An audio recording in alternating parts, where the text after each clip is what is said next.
We do love that. But today we're talking about Dick's, and we've talked about Dick's before many times. Is that so? But this is the sporting goods company. Yeah, yeah. And obviously, you know, they're pulling stuff off the shelves, and that's why we're going to bring it. This is why we bring Walton. Assault white. Now, This is a very serious topic, the other conversation that we had off camera was people were like, they got assault rifles at Dick's? Right. Because I'm in there a lot buying Little League stuff. Yeah. And I think normally they'll have their weaponry off to the side, over by the little counter. Well, where there's some big guy named Raleigh who's standing there who's about 6'2", 280. Yeah. And even if you look at this stuff, he's going to ask you why you're looking at it. Have you been inside of a Dick's recently? Not recently. I used to go in there all the time when I had to buy volleyball shoes because it was the only You place played to get volleyball? Asics. Yeah. Clearly. I did not I know played through that. college. We went to nationals. We were What- 7th in the nation. What college did you go to, by the way? I went to Wake Forest, but then I ended up playing in fashion school at FIT. You Wake played volleyball Forest. in fashion school? Yep. Oh The my God, Demon that's Deacons, And I was the baby. captain. I didn't know you were a demon, or you were a deek. Is it Demon Deacons, or you go by Deeks? You're a deek You're a or deek. you are a demon deacon. Yeah. Either way. Very, very good school, by Lots the way. of pride. Oh, yeah, very Demon good school. Wake Forest, very good school. Tim Duncan went to Wake Forest. Chris NBA Paul went there. Chris Paul went to Wake Forest. Adiante Till. Yeah. So many people. I didn't know that you didn't know that she went there. I didn't know that. I thought she was just a fashionista. I didn't no, know she that went she to had Wake been to Forest the. I didn't know she had been to first. Wake Forest. I Very knew she- educated, this one. Yeah. over here. Oh yeah. Many years of Many years schooling. of Yeah, different many styles of years she went to schoolings. college. So. Okay, well, the reason why, getting Yes, back on track, sorry. so you went there, yes, I frequented Dick's. Yes.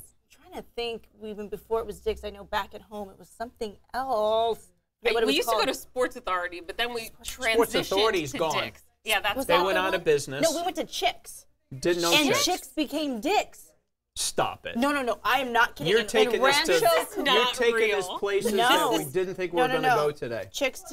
I know that sounds ridiculous. No, that's honestly There's so what much I happened. could do with that. Dick's buys chicks. A CNBC article back in That's 07. that headline. Look. That's when I was in high school, 07. Yes. I don't know anything about your SoCal life. I Okay, don't. well, this was I SoCal. don't know about Dick's any of that bought stuff. Chicks.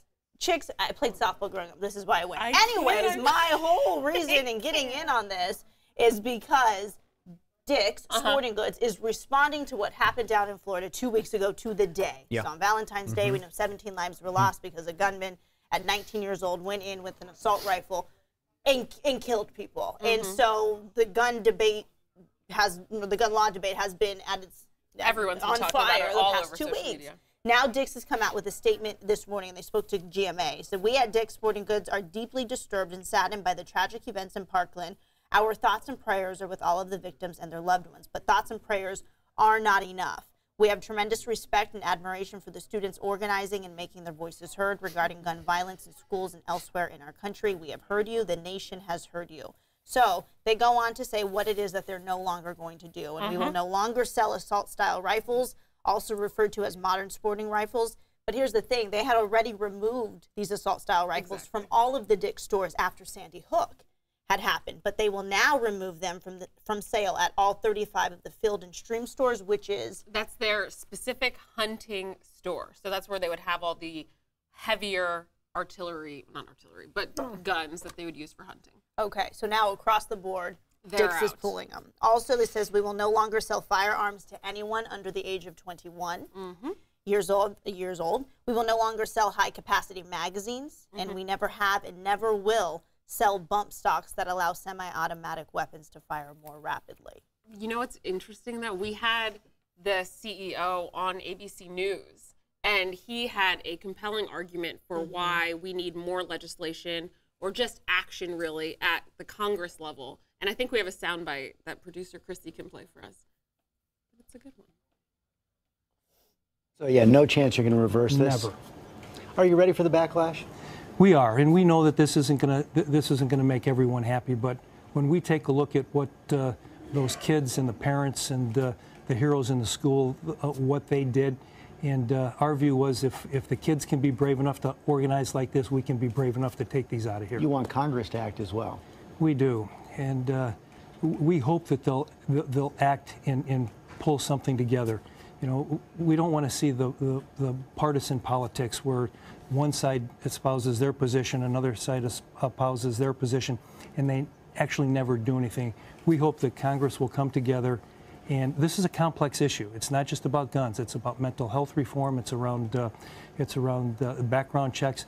And we hope they come together with the intent of really finding a solution to this problem, as opposed to just talking about it, knowing that they're never going to do anything, just speak to their base. But it's pretty clear you believe right now you can support the Second Amendment, still do more to protect schools. Yeah, we're staunch supporters of the Second Amendment. I'm a gun owner myself, but we've just decided that based on what's happened and with these guns, we don't want to be a part of this story, and we've eliminated these guns permanently.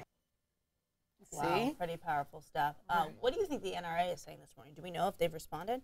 I haven't checked, but I know there has to be chatter about this, because think about it. He's saying, I am a gun owner, but as a responsible businessman and CEO, I want to make sure that I'm impacting our society in a way that doesn't cause more damage because of something that I did.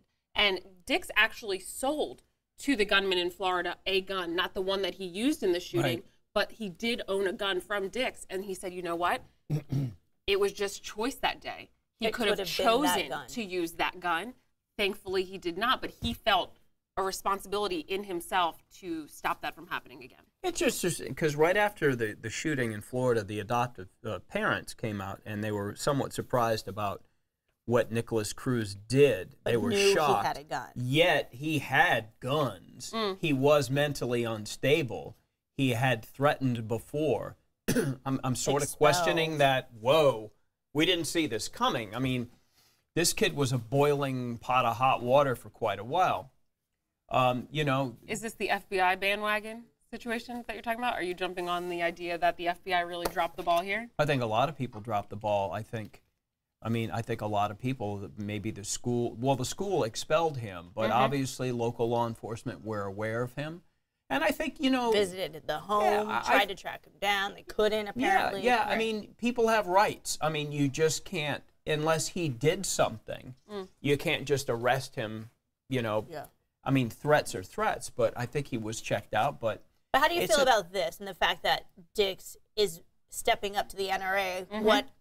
What many will say, most Republicans didn't Delta Airlines do that the other day? Delta did. Other airlines have been a lot of companies. The NRA is steadfast and strong, and there are what Delta did was basically eliminate discounts on flights for NRA members going to like conventions. Exactly. This doesn't put a dent in the NRA financially. No. And this, if Dick's is stopping selling assault rifles, that puts a financial dent in Dick's. It doesn't necessarily. What I'm saying is the NRA is the NRA. And I've reached out to a local guy, Rob Adams, with Sacramento Black Rifle, and I'm really anxious to sit down with him and do a nice couple of pieces with him.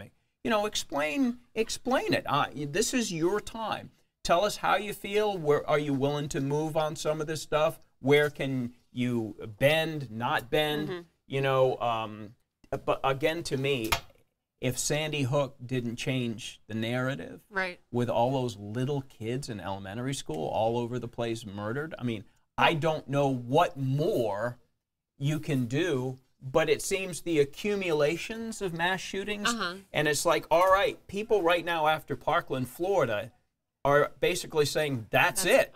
They didn't say it after Columbine. They didn't say it after Sandy Hook. And they didn't say it after. It wasn't young kids. These are kids who can march and stand up for themselves, and they are. Doesn't it feel different to you guys? It feels different to me. They're back to school today. March 24th. I know my daughter is going to march on March 24th for you know, the young people against gun violence, and they're engaging. They're engaging. A groundswell of, now what's going to change, I don't know, but I think people are like, we've really had enough. I still believe, though, if you outlaw guns, only outlaws will have guns. And if you target the NRA, for the most part, NRA, I would say, is 99% law-abiding citizens that register their guns and don't commit crimes at all. And I think that's a fact. Said that. That's a fact. They get so that. People immediately go after the NRA. The NRA does not vote in Congress. They don't. They don't do anything. Dollars are behind people that do vote in Congress. But if you're the NRA and you support the Second Amendment, and in your mind, let's keep it the way it is, and you buy politicians That's on the politicians, man. Or is it on the system that allows for politicians to be bought by that sort of money? Of course it does. But I'm saying, if you ask the NRA to turn in all of their weapons or weapons that are assault rifles, and they do you think these guys down in whatever neighborhood in town, they're going to open up their trunks with all their illegal guns and go, oh, Uncle Sam wants me to... They ain't turning nothing in. Their guns will be more valuable. But the NRA, they're never going to change their position. It's an activist group. Maybe, I don't know. I think that they want assurances. It wouldn't exist. I will tell you, the NRA feels that if they start turning in some weapons that are of most concern to this country, they feel very strongly that that just starts the process of then the next level gun down, next level gun down. And in their mind, paranoid or otherwise, in their mind, if you give an inch, if you give an inch to the Democrats, they're going to take everything once you allow the process to start. But that's and I believe that's their fundamental worry about this whole thing. But then we always bring in that political angle, and I know it's hard to separate gun control or safety, gun safety, as the NRA wants to now call it, a new word that we're using. You can't take the politics out of it, but we need to, because it's so divisive, right? Our country is divided on politics as it is. And if you want to get some leeway, some ground made on gun control laws, gun safety, whatever you call it, you got to cross that aisle. And you have to do it quickly. I agree. There has to be something new and tougher. What that is going to be, but it has to show that we're willing as an entire group to do something to make it harder for this to happen again. Ronnie Stinson is speaking out about John Schnatter. I think I'm saying his name right. He's Papa John's. Oh, different guy. So, talking about the Dick's CEO, my apologies. Ronnie Stinson says, way to go. If you don't stand for anything, or if you don't stand for something, you'll fall for anything. And he really supports that the Dick's CEO stood up for what he believes in and took guns out of that store. While Wesley Todd Murr says Dick's supporting the attack on the U.S. Constitution. As a military vet, I am embarrassed and I am appalled. See, you're not, a lot are not going to move. Because this is against the Second Amendment rights that we have in this country. People, this is like, people are locked in, God bless them, in a lot of ways. They're not going to move. And it's just, that's how they are. That's how they were raised. That's what they believe in. I'm not here to tell anybody they're wrong. People all come from different backgrounds and different situations. And I'm not here to say one way or the other. Philip is saying that it starts at home, and that parents need to take on that responsibility to teach their children about gun safety and respect for guns. A lot of people have been using this word respect. And I don't know if I could look at a gun and say, I need to have respect for this item that could do so much damage. But that's the word that the NRA and NRA supporters are using. Well, it could do so much damage, but it could also do so much protection and good if you look at it the other way. I mean, in the hands of young the right people? person. If in the hands of the right person, it can protect you. I mean, that's why it is a Second Amendment right to the right to bear arms. Yes, I get that. Absolutely. And I understand the style of gun. This is what people have an issue with, who are saying you don't need assault-style weapons to protect yourself. Leave those for war. I know there are a lot of single females who live in apartments or live alone. Absolutely. And they have in my own family, they have a gun for protection. The question you would say is, a lot of people go, I get that. Yeah. But does the single female who lives in an apartment need an AR-15? Right. I mean, how much do you want to stop the intruder, or do you want to carve him up like a Thanksgiving turkey? Right. Where do you want to leave him here? How much do you need? Right. So Ronnie also said that if there's so much mental illness, actually, I'm not going to say what Ronnie said because it is derogatory. Okay. But it brings up the issue of mental illness in this country and how that plays into the gun control, gun safety debate. And what people will do. Like the CEO of Dick's said, it is a bigger issue, and the kids that are marching to have their rights heard believe that. But how do you address mental illness in a country that doesn't necessarily recognize it the same way?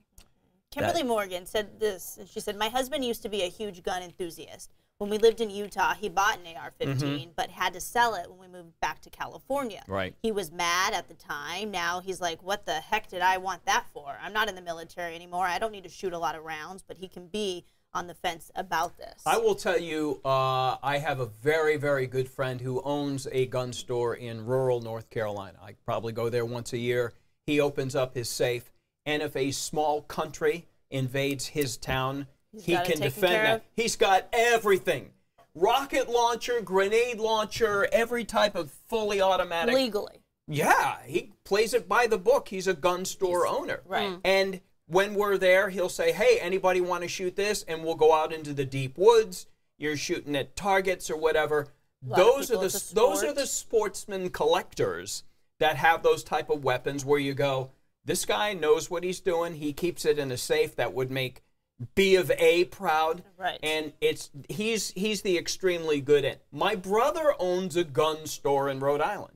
And I will tell you, right after the shooting in Parkland, Florida, there was a line at my buddy's gun store in North Carolina, a line out the door, and it's normally a quiet store, a line out the door to buy AR-15s. Because with an event like this, everybody starts going, they're going to ban them tomorrow. Yeah. And already start. you look at Dick's Sporting Goods and all this kind of stuff.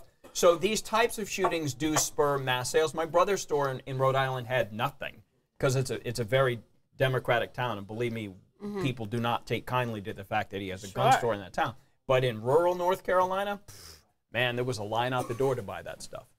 I get that. El Loy is saying that Dick's did the right thing. They're just supporting the rights of the students, the rights to live.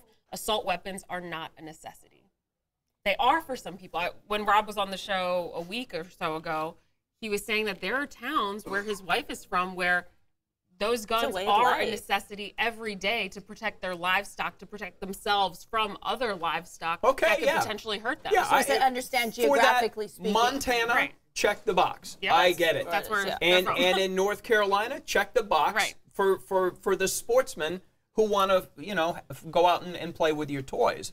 However, you got to convince me there's other scenarios where that's appropriate. Right. And very few people would say that you need an AR-15 in your house to protect your family in downtown Sacramento. Because if you take that thing out and start spraying it, you're going to take out about 15 houses. And so, again, responsible collector, Montana rancher in rural areas, God bless you, man. As long as you do it right, which I would assume most of those people do, that's fine. But and Ronnie Stinson said, we have to start somewhere. I don't want an 18-year-old with an assault rifle, period. And people are asking the question, the difference between assault rifle and assault-style weapon, because they're adamant in saying, and this is accurate, AR-15, the AR doesn't stand for assault rifle. And we did confirm that when we were looking at we understand that. In terms of the difference between assault-style weapon and an assault rifle, good question. I would need to do more research to understand that. But the fact is, and just going down the list of what Dick's said, and this was after Sandy Hook, they did ban all sales of assault-style rifles. And they also, they said that it was also referred to as a modern sporting rifle. And now they're going to remove them from sale at all 35 of their Field and Stream stores. How about the age thing to you? Like, raising the age to 21. Helpful. Do you think that's helpful? I cannot possibly see how that would hurt. Exactly. I Like can't starting tell you. somewhere, I see can't that. tell you if it's going to be helpful, Drinking but age, there you I'm go. pretty sure it wouldn't hurt. 18 to 21. 18 to is the 21. biggest gap, no, but there is a difference in most times in people from 18 to 21. And I get Hopefully. that, but it still doesn't address one of the main causes It doesn't. of these mass shootings. But I'm saying which it is doesn't the hurt. mental It health doesn't issue. hurt. But look at the Vegas But it's shooter. gonna- The Vegas shooter was successful real estate businessman, and A high roller was given everything access to the back elevator completely door. went through all proper channels to buy all of the weapons, legally cleared and all this. To me, you can make the laws tougher, but you're still going to have people who are going to slip through and do what they're going to do. Because there's too many weapons out there already. Whatever you ban now, it's too late. Whatever, it's just the horse has left the barn 25, 30 years ago. But this will cut down, maybe, I don't know how much, but it will not eliminate all the instances where law-abiding NRA, not the NRA, but law-abiding registered gun owners are still going to have a wife leave them. They have an emotional breakdown. And who knows what the trigger will be. We're still going to have these things, but there's just too many of them lately. I'm We just could talk about interested this forever. and I'm interested to see which other companies either break their tie with the NRA or altogether put in their own laws to say, hey, we're going to help combat this issue. And like the CEO was saying, we don't think that, yes, banning guns, we get it, Second Amendment right, all of that. it's not always the gun, and they understand that. But this Right. is at least one way to help take the guns out of the crazy people who do still have access. And to then, the like guns. Walt was saying, this is one way to affect the bottom line of the gun manufacturers. Unlike boycotting things associated with the NRA, which people Right. who don't support gun use in general wouldn't be using anyway. So it's Right. just, the NRA boycott seems a little bit silly to me. That's number one. But if we can find ways to directly, for those who want to impact the system in this way, if you find ways to directly influence the bottom line of a company, you will make waves. People will make changes, because we just saw that happen with Pizza Hut and Papa Yeah. John's and the whole NFL Ariane, issue. you could probably start with political contribution reform. Mm-hmm. That way, if you feel, speaking in general, if you feel that the politicians are being swayed by the incoming dollars by Exactly. gun advocates, you Super amend PACs, yep. you amend that so that they're not as reliant, because it's very expensive to run for office, re-election. It's horribly expensive, and politicians need dollars.